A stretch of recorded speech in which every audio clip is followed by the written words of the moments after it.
In today's BizWatch, Forex deals get closer scrutiny as China puts the brakes on overseas speculative cash. 10 years after Hong Kong's return to China, how Shanghai and Hong Kong are developing business ties for mutual gain. And we discuss Hong Kong's emergence as an advanced services provider. Financial services, no matter IPO or other kinds of.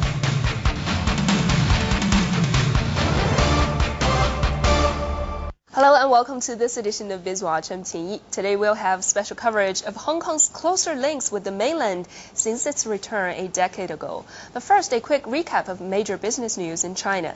The State Administration of Foreign Exchange is intensifying monitoring of short-term capital inflow to curb the influx of speculative money from overseas.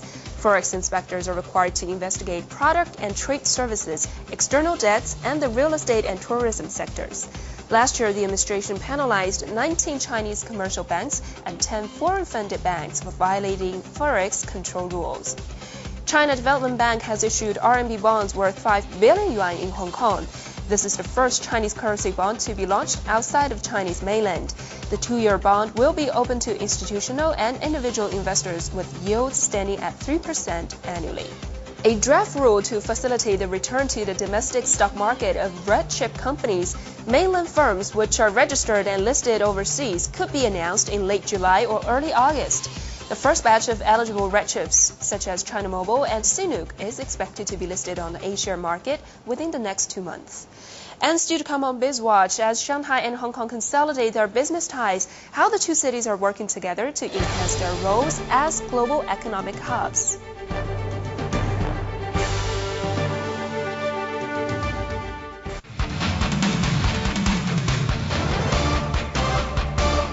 In this week's highlight, we'll take a look at the closer economic links between Shanghai and Hong Kong.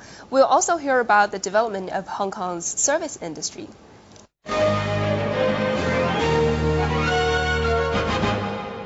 Shanghai and Hong Kong have been consolidating their business ties over the past decade. Recent figures show that Hong Kong accounts for around a quarter of total overseas investment in Shanghai, and more leading Shanghai firms are investing in the special administrative region. As we celebrate the 10th anniversary of Hong Kong's return, Li Zhuamiao finds out how the two cities mutually enhance each other's role as global economic hubs. Jim Yip, a Hong Kong real estate professional, has been working in Shanghai for nearly 4 years. He has noticed that Hong Kong investors are becoming more enthusiastic about investment projects in the city. For example, like Hutchison Wangbo Properties, Sun Hung Kai, Henderson Land, they are all actively buying lands in China. Our day-to-day dealing have been seeing a lot of the private Hong Kong investors are also coming over to Shanghai looking for investment opportunities. Yip's company, founded in Hong Kong, was among the first batch of overseas investors to enter Shanghai and has been developing rapidly in the mainland. And it's just one example of many successful stories. The impression that I have got is that they are very upbeat about Shanghai's prospects. And every single company is actually planning expansion, further development. Chen is in charge of trade and investment issues related to the SAR in Shanghai and neighboring regions. He says since taking his post 9 months ago, Hong Kong's investment in the mainland, particularly Shanghai, has maintained strong momentum.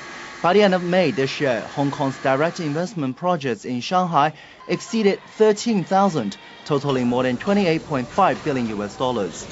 Hong Kong has remained the biggest foreign investment source in Shanghai in the past 10 years, mostly in the services industry, in real estate. And now with the opening of the sort of banking sector, you are seeing more and more Hong Kong banks coming to actually operate branches in various cities in the region, providing renminbi businesses, competing with local mainland banks. It's definitely not a one-way street that links business traffic between Hong Kong and Shanghai. A number of red chip companies from here are creating a strong presence in the SAR. And now the mainland is poised to expand its free trade pact with Hong Kong, pulling the economic ties between the two mega cities even closer.